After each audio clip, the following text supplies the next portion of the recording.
and gentlemen, I'm Hiral Dadia. We have with us Ria Singh, technical analyst, currencies joining in from Nirmal Bang. Ria, very good morning first. My first question coming to you here is that yesterday's session, if you go to see, the rupee has slumped yet again. What is the main reason that you're picking up for this? Because a couple of things that we have been looking at. Seasonally, if you see the month of May, it has been a weak month for the rupee.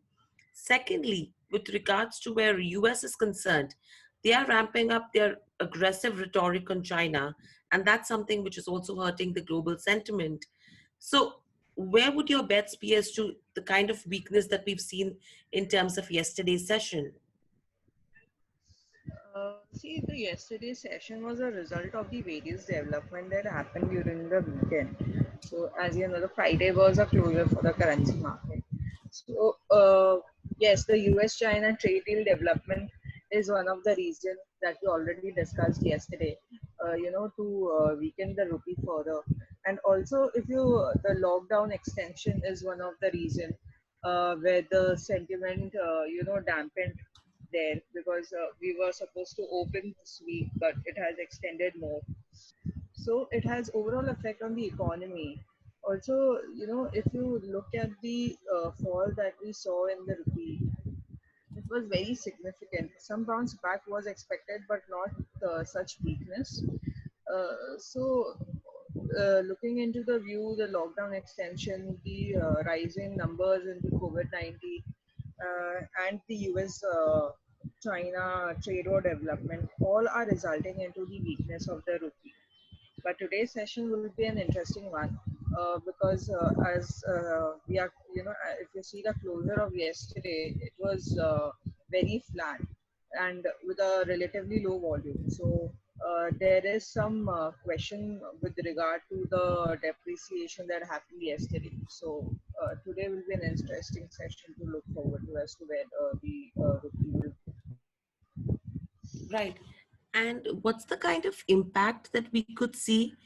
Because if you think about, probably the last US China trade war issues that we have been seeing, how did the rupee perform then? See, last time it was just the US-China trade deal that was, coming into effect. Today, it is the US-China trade deal.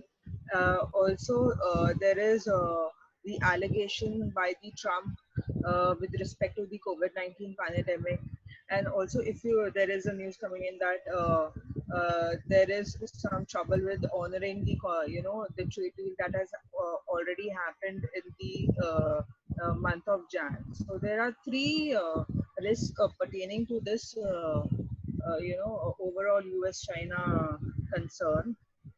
All, and mostly the rupee was very volatile. If you look at the past retail session that was happening, it was weakening, but then the regular intervention from the RBI did not let it depreciate much. So rupee was constantly between 69 to 72 range. It was not going much farther. So even as the trade deal but weakens, we are expecting to see such weakness.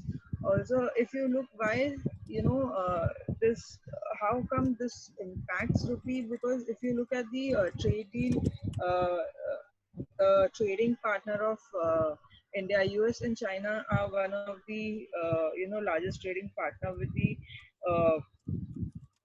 the total trade between the China and India amounting to $89 billion, and when it comes to US, the total value is $74 billion.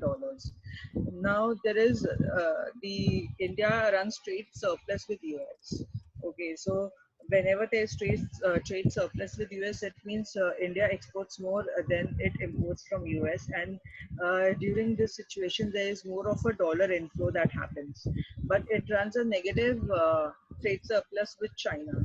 So, if anything happens between these two countries, it directly affects the the trading channel of India. That is why the domestic industry takes it, which results into the panicking among the confidence of the Indian economy. investors. So, taking into consideration the past scenario, rupee did weaken on this perspective. But yes, I think the RBI intervention did keep the depreciation of the rupee capped. Okay. So if you're talking about RBI intervention, in fact, uh, they've gone ahead and sold almost $500 million in the NDF market to keep the rupee stable. Has this really helped? I think they did this on the 29th of April. Yes, if you see from that date, we constantly got two trading session where the rupee appreciated. When the RBI opened the door for the NDF, NDF is the benchmark for the rupee.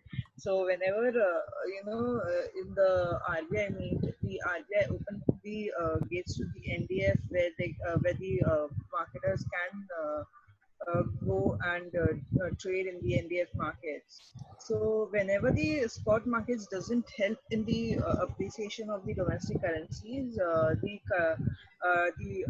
direct trading into the benchmark market can lead to a much aimed uh, effect on the action. So the RBI doing that certainly helped into the capping of the depreciation because we were almost 77 and going further beyond that. And the recent development that happened in the that we have discussed so far will have only led to the depreciation of the rupee much. But we are currently right now we did see 75, 74, 98 into these last two trading sessions.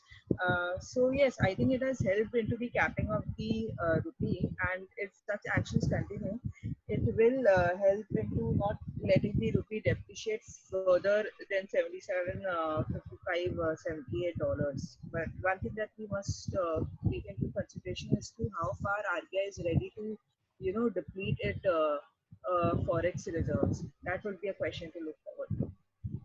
Okay. And if you have to look at the pound against the euro in May, do you think there is a possibility of a gain coming in on that front? However, it could decline against the US dollar as per seasonality. Yes, the seasonality is one part, and also pertaining to the risk that is, uh, happening or is persisting in the current market, along with the U.S. trade, U.S.-China trade deal.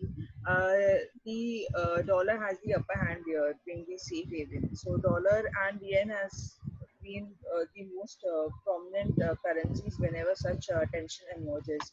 So, the British pound could remain soft against the dollar in the coming session. But overall, taking into the performance of the pound and euro, euro has performed slightly under than the pound. Though there was a major sell-off that happened with respect to the pound against the dollar.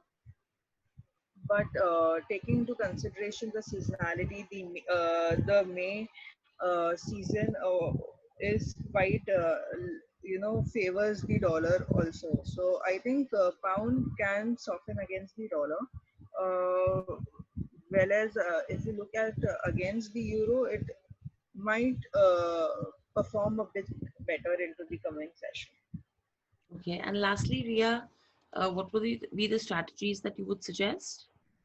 The strategies that one can go for is if you look at the dollar performance, the rupee did open at a gap up, but it did retrace the gain somewhat in towards the closing of this session, and so did yen.